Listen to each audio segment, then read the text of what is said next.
And if you look around, you can actually see the balls. Remember, there's 3 different types of igneous rock: felsic, intermediate, mafic, and then of course you got ultramafic. All right, we're gonna go over some rocks real quick. The majority of igneous rocks are gonna be granitic in nature, which is like this monker right here. You can see it's got large crystals growing in it, which are called phenocrysts. And then of course there's tons and tons of mica in there. Some people mistake that for gold. Now of course granite's made up of what? Mica, quartz, feldspar. You should know that. And of course you can see little black spots in there called hornblende. Well, that's a typical type of granitic rock, and you're going to see a lot of that as your basement rock out here. All right, this is another one. This is andesite. It's an intermediate on your igneous list. If you heard me in the goldfields before, you've heard the word andesite. You're going to hear it a lot, especially in your USGS reports. And this one is called trachyte or trachyte, depending on how you want to pronounce it. All right, the next one you're going to see out here is rhyolite. You're going to see tons of it out here. And like I said, you find a lot of gold with rhyolite. Now, rhyolite is in the granite family, and it's an extrusive rock. It just means it came up to the surface really fast, and it cooled, and so the crystalline structure is very small. It's got a fine ground mass to it. It comes in all different colors: reds, yellows, whites, and pinks. Now, what's associated with it is dacite, and this is dacite. It's a white igneous rock, and you're going to see tons of it out here. And like I said, you can always tell by using a jeweler's loupe. It's got a fine ground mass to it, and you can see small quartz crystals growing inside of it. Now in this area, you're going to have a lot of stringers. That's what they were looking for, which are little tiny thin bands of quartz that are running in the rock, is where your gold's going to be out here. Especially where you see a lot of hematite on the outside of it. That means a lot of mineralization. That's what the old timers were looking for, is anything that had those deep reds or dark purples to them. Redder material, this dark red hematite material, or these stringers running around it. That's always a good sign too. And I'm going to show you why here in a minute. Here's a good example of crustiform banding and coliform banding. Look at this. This is typical of a hydrothermal emplacement vein. And look at all this stockworks and swarms of veins, all this infill and cross-cutting. Look at that. So you can see that this is all hydrothermal emplacement. Look at the size of that infill. It's a monster! Imagine all the different episodes that it took to create this infill. But as you can see, you've got just multiple episodes, generation after generation of infill. There's a huge piece of it there. And then you can see some of the wall rock that's broken off and is actually placed in the infill. See that? And if I had to guess, this is the richer section of this infill, and this probably has nothing in it at all. See that? All right, I'm gonna go through and I'm gonna explain everything you see out here. So we're gonna start first with the shaft. Now the main shaft is right about where I'm standing, okay? But they had to fill it in and cap it. They don't want anybody falling into it. And of course, I completely agree with it. Yeah, they made this huge cut. This is why they were cutting into this. This is fabulously rich with a whole bunch of stringers that were carrying gold. A lot of this infill is carrying gold in it. And I'm gonna go over the geology here in a second, but I want you to see where this vein here was part of this vein here. Do you see that?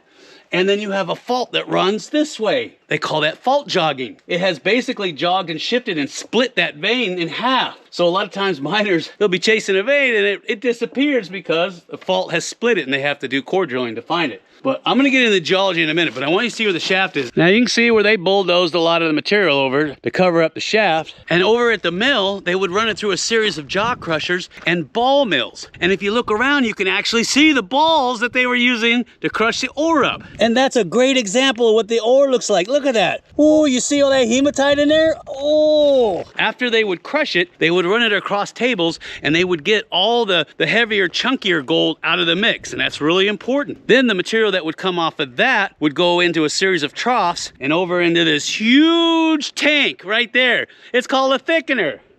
And you can see these columns, these pillars here. Now, this was a huge tank, and it was usually made out of wood, and it would sit on top of those little platforms down there. And then across the top, you would have I-beams that were suspended across here. And then that is how they would stir this and thicken it. And they would add cyanide to it. And then the material that was cyanided out would go over to those tanks. Then they had a whole series of tanks over there. And then that way they could collect up all the pregnated cyanide so they could run it through a Merrill-Crowe process. Now, a Merrill-Crowe process is really simple. It's just basically they're using zinc to help get the gold to drop out of solution. You want to know more about the Merrill-Crowe process, I'm going to leave a link down below. And some places still use it, but now they use activated carbon and of course resin ion exchange process. And some companies are experimenting with a biodegradable leaching process. I'll go into that later. If you look in the background, you can see the monstrous piles of tailings that came from the mill. Now think about it. Everything you see there came out from under our feet. There's huge chasms underneath us, huge stopes. And I'm gonna explain why they stopped mining here, because that's an interesting story too. But I'm gonna keep taking you around and giving you a tour before we get into the meat and potatoes of it.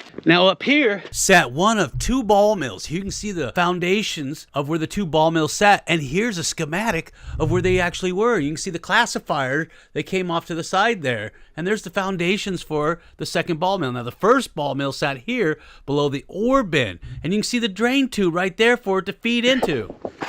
Right there. See that? Here's an aerial shot of where the Westinghouse motors sat that ran those ball mills. And then they would power it with these Westinghouse motors that sat right here. And you could tell because look at the conduit pipe for the electricity. It's right there. Massive. The crushed ore from the Blake crusher came up this big conveyor belt that went up to the top of the ore bin, which would feed the ball mills. And here's an aerial shot with an overlay so you can see exactly how everything was laid out when they were in full operation. And what's cool is look at this, right underneath the structure is more of the vein right here. This is incredible. And you can see where all the other settling tanks are sitting right here. Now, while we're on the subject of these foundations, I'm gonna go into something in great depth that nobody talks about, and I've never seen anything on YouTube about it. You see these a lot on the mounting for anything big and heavy and industrial back in the old days. So you'll see the actual mounting bolt itself, and then you'll see this pipe. You'll see it a lot. See, there's one there, there's one there.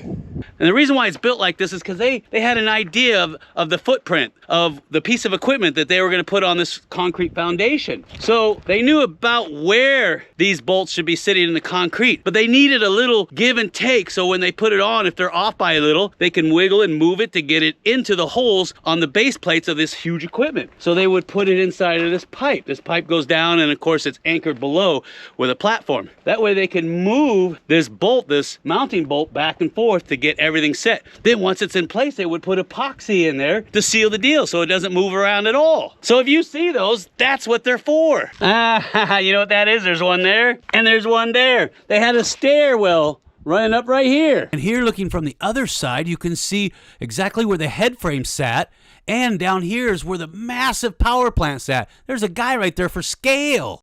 This is where the massive generator sat, right here. Look at the size of that monker. It's huge. There's the pipes to get the water out of the mine. Those things are huge. See the elbows right here? One went up, one went down. I wanted to tell you how this one was found because it's a really interesting story and why they had to stop mining it here. There's still gold down there, but you ain't getting it. In 1900, in the Union Pass mining district, gold ore from the Sheep Trails mine was hauled to a mill on the Colorado River to be processed by way of a small, lonely dirt road. About midpoint on the journey, this dirt road passes by a small granite knob that protrudes from the flat alluvial plain next to an old wash.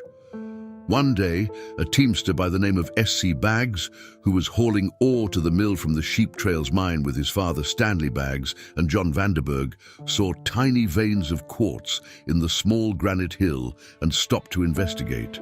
Upon closer inspection, they found quartz veins with small amounts of native gold in the samples and decided to send them off for assay.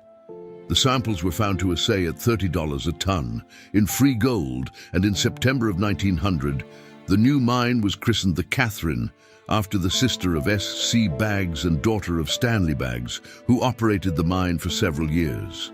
The new Comstock Mining Company, along with the North American Exploration Company, with whom they leased the property, developed the Catherine mine down to the 300-foot level in 1904. In 1919, when Catherine Gold Mining Company took over, the mine began to attract a crowd to the Catherine camp, Single miners and married men were lured to the town by the possibility of fortune, and as part of the promotion to lure a population, a free town lot was offered to the first couple to have a female baby and name her Catherine. Total production of the Catherine mine through 1933 reached $1.7 million in gold and $100,000 in silver. By 1934, the Gold Standard Mining Corporation employed 40 men and had a 300-ton capacity mill treating 60 tons of ore a day, including ore from the nearby roadside Arabian and Tyro mines. The ore values in the Catherine mine are practically entirely all in gold, which is free milling, and average values of $14 per ton were based on large, low-grade tonnage, with several lenses 5 to 6 feet thick were encountered on the 100-foot level, running as high as $100 in gold per ton, with the average width of the vein being 15 to 35 feet. On the 200-foot level, the vein averages from 30 to 65 feet in width and carries an average value of $14 per ton, with some areas of the vein assaying as high as $122 per ton. On the 300-foot level, several 6-foot lenses was found that carried as much as $300 per ton, when gold was selling for just $20 an ounce. In total, the district yielded more than $3 million, of which 85% of that was in gold. And since then, multiple lessees tried to work the site, including William Ground of Kingman, Arizona. But by 1942, rising costs involved in ore extraction and government regulations in the form of Executive Order L208, issued by the U.S. War Production Board, forced the mine's closure. When the pumps were shut off, the main shaft was flooded with water from the Colorado River, and the Catherine mine has since been reclaimed with BLM plugging the main shaft. The area where the headframe once stood has been replaced with a water pump and tank that supplies water to the nearby homes of the town site of Catherine. All that is left of the mine and mill site today are large concrete foundations where the mill sat, and fields of tailing piles that came from the mine.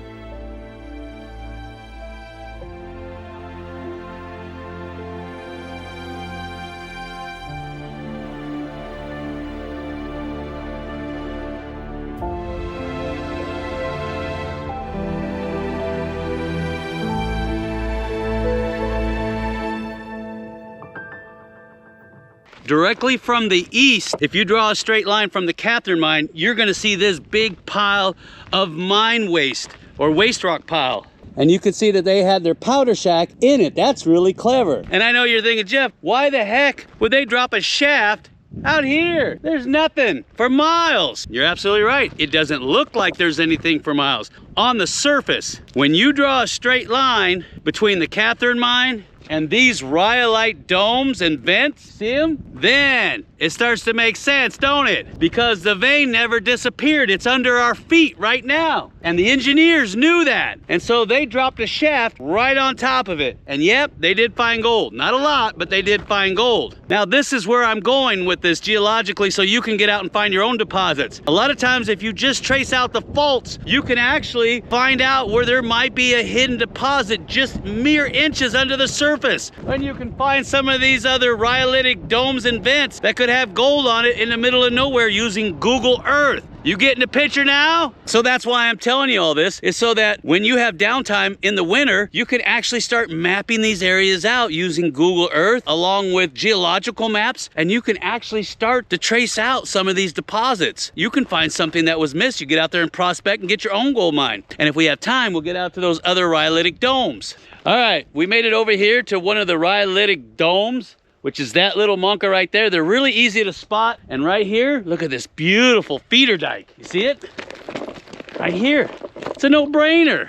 And what they were doing is they were trenching here and they were gonna cut right into the dike right here, because it's got some beautiful iron oxides in it, but I don't think it had enough values. Now, I'm not saying there's not more inside of that monker, and you can see there's holes all over this thing. But obviously it wasn't enough to keep their interest. And if you look out across the alluvial plain there, you'll see another rhyolitic dome. See it? That little vent? And when you look at a geological map, you'll see the fault running right through here. And there's about 10 or 12 more of them over there. And if you have the knowledge of knowing where they're at because you've done the research looking at geological maps and you've also looked at Google Earth and you know the geology of the area, you put all the fault lines together, you're gonna be on a winner, I'm telling you right now. I've got a small little prospect right here, you see it? Where they tapped in to this beautiful red rhyolite. And that looks juicy. They didn't find anything else as they went in. And so places like that are a great place to sample. Maybe they were a few inches away from something big, or maybe the grade of that material is high enough to make it profitable for you. And like I said, always do your land status first. Check that, because you don't want to be on somebody else's claim. Struck a ridge, yeah, on Bob's claim. One of the biggest questions I usually get is, Jeff, why is there gold in rhyolite? What makes rhyolite so much more special than, say, basalt? Well, that's gonna be for another video, okay? And it all comes down to Bowen's reaction series. Oh, yeah. Oh, that looks really good, doesn't it? Look at that, tons and tons of hematite in there. And I got some inclusions in there too. Look outside of any of the portals or the collars of the mines. Portals are the outside structure that holds the adit open, and the collars are the structure that holds the top of the shaft open. What you're gonna do is you're going to look for any piles of rocks that don't look like they should be there, like they've just been thrown in a little pile. Those are referred to as high-grade piles. I tell you that in all my videos. You're gonna go through there and pick out the juiciest pieces. Now you can either take it home, crush it, screen it, and pan it yourself in some jet dry and water, or you can simply send in the pieces in a bag to a laboratory and have them assayed if you don't want to mess with it. And I'll leave a link down below to one of the ones that we use. Now, if you see that the grade is too low, like say 3/4 of an ounce per ton, and you don't want to mess with it, or maybe it's got sulfides in the mix, or it's got other materials in there you don't want to play with, you can always still claim up that area, and then you can sell it to a mining company. Or maybe you can sell it to another miner who has the skills and the equipment to get the gold out and make it profitable for them. You see where I'm going? I know lots of people who do that, and they make a lot of money doing it. And look, here's a BLM PLSS marker right here. That way you know where you're at on your sections. And that's what you need to look for when you go to file a mining claim. I would come out here and I would probably do a little core drilling with a mini core driller. Or if you want, you can get yourself a hammer drill, an SDS Plus, and you can actually drill into there, collect up all the cuttings, and then pan that out. Look at this outcrop. Oh, isn't that nice looking material? This whole dome is filled with it. Oh, that's beautiful. Oh, I see a huge portal over there. You see it? And then it looks like mine dump, and I'll bet you there's a shaft over there too. So you know what I'm gonna say, huh? So come on, let's go. Now, when we did the research on this mine, we couldn't find hardly any information on it, except for the name of the only mine out there, which is a shaft, is called the Sunbeam Mine, which was a gold mine, predominantly AU, with no other commodities. When we got close enough, you could tell that there was also an adit driven in to one of the rhyolitic domes. But a closer inspection, you could see that BLM has already got out there and beat us to it, and they put up a back gate in there. When you get close enough, you can actually see back in there where it goes about 20, maybe 30 feet. And right on the inside here, you can't tell, but on the left, it actually makes a quick left to get up underneath those rhyolitic vents. Now look across here, you can see all those little pieces of debris and concrete. I think they had some kind of a small milling operation out here. Looking at the shaft from above, you can see the sinkhole where the shaft is slowly opening back up. And there's this huge amount of waste rock that they pulled out of the shaft where they were trying to get up underneath these rhyolitic vents. Now, when we sample this, there's trace amounts of copper, and of course, there's a lot of hematite staining on the rhyolite, which is great for gold. And of course, this shot, you can see that there's not one, but two rhyolitic vents right next to each other. And there's extensive sampling and open pits and cuts and trenches all over this thing. So they were finding gold here, and they were trying to find more outcroppings of it. But I don't think they were very successful because those are the only two mines that we could find in this entire area. Look at that. Look at that. Oh, that's a good one too. See where it was cut into this soft alluvial material? Do you see that? This is where somebody brought a front end loader and they scooped up all this material because they knew that gold travels in this red. And that's what I've been telling you, is if you see anything that looks out of ordinary or reds and blacks in the rock, go ahead and pick that up, take it back, sample it. Because you could stumble onto something that everybody's been walking over, and that would be your own personal gold mine. You see where they had to cut through all that alluvial material? Because they were trying to cut into that monka right there. Big old rhyolitic dome. And I know there's a whole bunch more over there. I can see about 6 or 7 of them. But that sun is getting low in the sky. And I'll see you on the next video.